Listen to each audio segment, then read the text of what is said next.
नमस्कार, आप देख रहे हैं एसबीटी लोकल न्यूज। पेश है 14 अक्टूबर मंगलवार सुबह 7:15 बजे श्रीगंगानगर हनुमानगढ़ जिले की बड़ी खबरें। श्रीगंगानगर में एक प्रख्यात न्यूरोसर्जन को कुख्यात गैंगस्टर रोहित गोदारा के नाम से 5 करोड़ रुपए की रंगदारी नहीं देने पर गंभीर परिणाम भुगतने की धमकी दी गई है। धमकी में कहा गया है कि यदि राशि नहीं दी गई तो उसका हाल वैसा ही होगा जैसा पिछले हफ्ते नागौर के कुचामन सिटी में किया गया। सदर थाना पुलिस ने रंगदारी के लिए धमकी देने के आरोप में मुकदमा दर्ज किया है, जिसकी जांच थाना प्रभारी circle inspector Subhash Chandra deal कर रहे हैं। पुलिस सूत्रों के मुताबिक न्यूरोसर्जन ने थाने में दी रिपोर्ट में बताया कि 7 अक्टूबर की शाम करीब 7 बजे उनके मोबाइल पर एक टेक्स्ट मैसेज आया जिसे उन्होंने नजरअंदाज कर दिया। इसके बाद उसी विदेशी नंबर से व्हाट्सएप कॉल आई जिसे उन्होंने अटेंड नहीं किया। कुछ देर बाद एक ऑडियो मैसेज प्राप्त हुआ जिसमें रोहित गोदारा के नाम से धमकी दी गई। डॉक्टर ने इस मामले को पुलिस तक पहुंचाने में 5 दिन का समय लिया। पुलिस सूत्रों के अनुसार डॉक्टर और उनके परिवार को सुरक्षा प्रदान की गई है। गौरतलब है कि न्यूरोसर्जन का अस्पताल भी हनुमानगढ़ मार्ग पर ही स्थित है। हालांकि थाना प्रभारी सुभाष चंद्र ढील ने बताया कि डॉक्टर को मिली धमकी और हाल ही में पकड़े गए 3 बदमाशों का मामला अलग अलग है। फिर भी पुलिस इस बात की जांच कर रही है कि कहीं इन दोनों मामलों की कड़ियां आपस में जुड़ी तो नहीं है।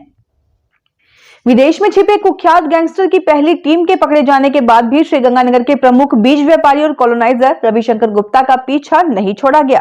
गैंगस्टर ने उनके पीछे अपनी दूसरी टीम लगा दी जो दिन रात रैकी करने में जुटी हुई थी। ये खुलासा सदर थाना पुलिस द्वारा पिछले हफ्ते हनुमानगढ़ मार्ग पर सेक्टर 17 के समीप संदिग्ध अवस्था में पकड़े गए 3 बदमाशों तरुण कलेर, अमर प्रताप सिंह उर्फ पिंटू और नीरज खन्ना से रिमांड अवधि के दौरान की गई पूछताछ में हुआ। इन बदमाशों के मोबाइल फोन में रविशंकर गुप्ता की नई अनाज मंडी स्थित दुकान के फोटो मिले थे। इसके अलावा कुछ घरों के फोटो भी पाए गए जो पुलिस सूत्रों के अनुसार उन घरों के हैं जहां गुप्ता का आना जाना रहता है। रविशंकर गुप्ता ने 13 जुलाई को सदर थाना में मुकदमा दर्ज करवाया था। 3-4 दिन बाद पुलिस ने सूरतगढ़ रोड पर गांव नाईवाला के नजदीक आनंद बॉयज पीजी हॉस्टल पर छापा मारा और 4-5 बदमाशों को गिरफ्तार किया। ये बदमाश हैरी बॉक्सर के इशारे पर गुप्ता की रेकी कर रहे थे। श्रीगंगानगर के जवाहरनगर थाना क्षेत्र में सोमवार तड़के अग्रसेन नगर में जनता हॉस्पिटल के संचालक डॉक्टर अतुल बंसल की गाड़ी को पेट्रोल डालकर जला दिया गया। पुलिस ने तत्काल कार्रवाई करते हुए डॉक्टर अतुल बंसल की रिपोर्ट पर नूर बेगम के पति अकरम और एक युवती के खिलाफ मुकदमा दर्ज किया है। इस घटना को लेकर अकरम और युवती को देर शाम काबू भी कर लिया गया, जिनसे कड़ी पूछताछ चल रही है।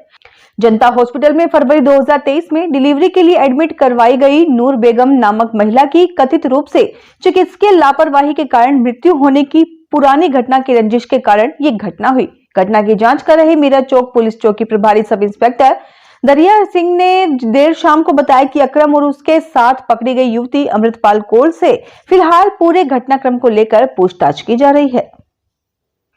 श्री विजयनगर के वार्ड नंबर 6 में एक सूने मकान के अज्ञात चोरों ने ताले तोड़कर लाखों रुपए के सोने चांदी के जेवरात और नकदी चुरा ली। पीड़िता राजविंदर कौर की शिकायत के आधार पर पुलिस ने मामला दर्ज कर जांच शुरू कर दी है। राजविंदर कौर ने बताया कि वह अपनी मौसी के बेटे के निधन के कारण आनंद नगर गई थी।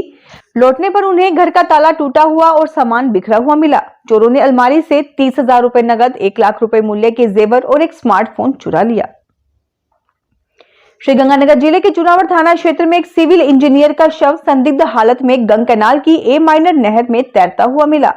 घटना पदमपुर मार्ग पर चुनावर थाना क्षेत्र के चक 10A के पास की है, जहां सोमवार दोपहर स्थानीय लोगों की सूचना पर पुलिस ने मौके पर पहुंचकर शव को बाहर निकाला। मृतक की पहचान उत्तर प्रदेश के एटा जिले के निवासी 38 वर्षीय प्रदीप सिंह के रूप में हुई है, जो श्रीगंगानगर में अकेले रहता था और सिविल इंजीनियर के रूप में काम करता था।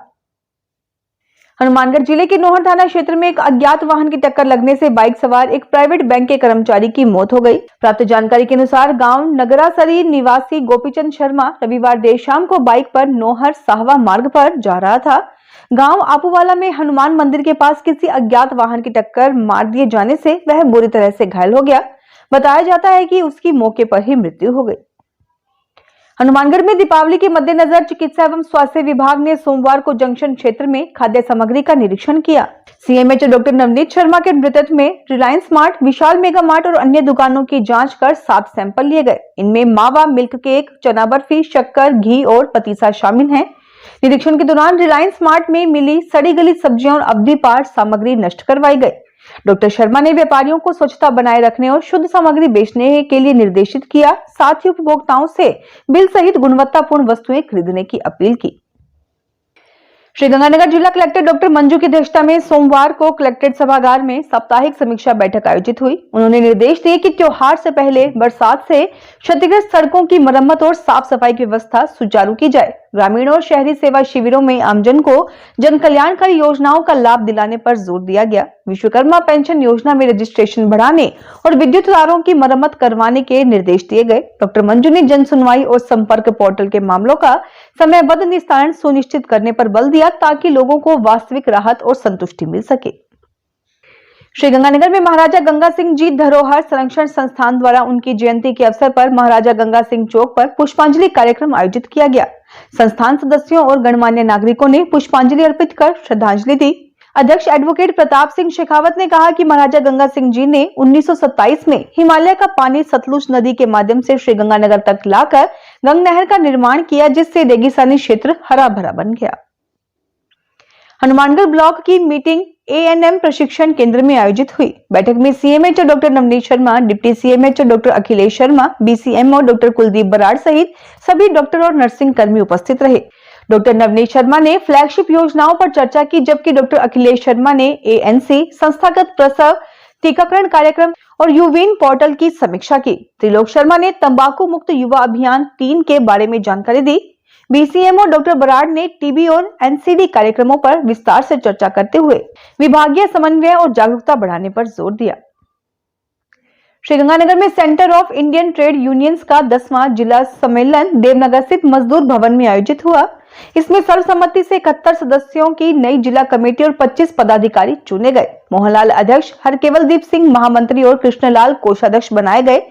प्रदेश महामंत्री वीएस राणा ने सम्मेलन का उद्घाटन करते हुए सरकार की मजदूर विरोधी नीतियों और बिजली दरों में वृद्धि की आलोचना की। सम्मेलन में न्यूनतम वेतन 26,000 रुपए करने, मनरेगा में 200 दिन काम देने, नशे पर रोक लगाने और भूमिहीनों को भूमि देने जैसे प्रस्ताव पारित हुए। समापन सत्र में कॉमरेड भंवर सिंह शेखावत ने संगठन में पारदर्शिता और मजदूर एकता पर जोर देते हुए लेबर कोड और निजीकरण नीतियों का विरोध करने का आह्वान किया। कृषि पर्यवेक्षक संयुक्त समन्वय समिति ने संयुक्त निदेशक कृषि व सहायक निदेशक कृषि श्रीगंगानगर को ज्ञापन देकर उर्वरक वितरण हेतु दुकानों पर ड्यूटी लगाने का विरोध किया। समिति ने मांग की कि कृषि कार्यालय से किसानों को टोकन जारी कर उर्वरक वितरण की पूर्व व्यवस्था पुनः लागू की जाए। जिला संयोजक अनिल कुमार फूल भाटी ने बताया कि वर्तमान व्यवस्था से किसानों को ये जानकारी नहीं होती कि किस दुकान पर उर्वरक उपलब्ध है, जिससे भीड़ और अव्यवस्था होती है। दुकानदार मनमाने ढंग से स्टॉक संभालते हैं और विभागीय कर्मचारियों के साथ विवाद की स्थिति बनती है। उन्होंने कहा कि इस प्रणाली से विभागीय कार्य जैसे क्रॉप कटिंग, मृदा परीक्षण, योजनाओं का सत्यापन आदि भी प्रभावित हो रहे हैं। हनुमानगढ़ के सदर थाना में सोमवार को नए आपराधिक कानून पर जयपुर में आयोजित राज्य स्तरीय प्रदर्शनी उद्घाटन समारोह का लाइव प्रसारण किया गया। कार्यक्रम में नए कानून से संबंधित बुकलेट भी जारी की गई। इसी अवसर पर नाबार्ड द्वारा 5 करोड़ 36 लाख रुपए की लागत से सूर्यवाला सामुदायिक स्वास्थ्य केंद्र भवन का लोकार्पण किया गया। पुलिस अधीक्षक हरिशंकर ने नागरिकों से नए कानूनों के प्रावधानों जैसे EFIR और 0 FIR की जानकारी आम जन तक पहुंचाने की अपील की। जिला कलेक्टर डॉक्टर खुशहाल यादव सहित कई अधिकारी और जनप्रतिनिधि मौजूद रहे। जयपुर में आयोजित राज्य स्तरीय समारोह में केंद्रीय गृह मंत्री अमित शाह और मुख्यमंत्री भजनलाल शर्मा ने प्रदर्शनी का उद्घाटन किया तथा 150 यूनिट मुफ्त बिजली योजना का शुभारंभ किया। श्रीगंगानगर में अखिल राजस्थान महजबी सिख वेलफेयर सोसाइटी के तत्वाधान में संत नामदेव मंदिर में समाज का चिंतन शिविर आयोजित हुआ। प्रदेश महासचिव परमजीत सिंह मट्टू ने बताया कि शिविर में समाज को नशे से दूर रखने, शिक्षा को बढ़ावा देने, आरक्षण में उपवर्गीकरण पर कानून विशेषज्ञों से विचार विमर्श और जाति प्रमाण पत्र में मजहबी सिख शब्द जोड़ने जैसी मांगों पर चर्चा की गई। इस अवसर पर पुलिस विभाग और शिक्षा विभाग में पदोन्नति प्राप्त अधिकारियों को स्मृति चिन्ह और सरोपा भेंट कर सम्मानित किया गया। अंत में हरियाणा के आईपीएस अधिकारी वाई पूरन कुमार को 2 मिनट का मौन रखकर श्रद्धांजलि दी गई और उनकी मृत्यु की उच्च स्तरीय जांच की मांग की गई। कार्यक्रम में जिले भर से समाज के गणमान्य व्यक्ति उपस्थित रहे। गौड़ ब्राह्मण महासभा टिब्बी ब्लॉक की कार्यकारिणी गठन के लिए रविवार को गायत्री भवन में बैठक हुई। इसकी अध्यक्षता सुरेश कुमार शर्मा ने की। कार्यक्रम में मुख्य अतिथि के रूप में जिलाध्यक्ष दुर्गा प्रसाद शर्मा व विशिष्ट अतिथि जिला संगठन मंत्री विजय कुमार शर्मा, जिला महासचिव पुरुषोत्तम कौशिक एवं जिला संगठन मंत्री मूलचंद शर्मा थे। बैठक में सर्वसम्मति से आचार्य खुशीराम गौड़ को तहसील अध्यक्ष व दीपिका गौड़ को महिला प्रकोष्ठ की तहसील अध्यक्ष के रूप में मनोनीत किया गया। बैठक में टिब्बी ब्लॉक की कार्यकारिणी का गठन करते हुए विभिन्न पदों पर पदाधिकारियों की नियुक्ति की गई। तो ये थी आज की बड़ी खबरें। अगर आपको हमारा बुलेटिन पसंद आया हो तो वीडियो को लाइक करें, अपने दोस्तों से शेयर करें और चैनल को सब्सक्राइब करना ना भूलें। फिर मिलेंगे नई खबरों के साथ। धन्यवाद।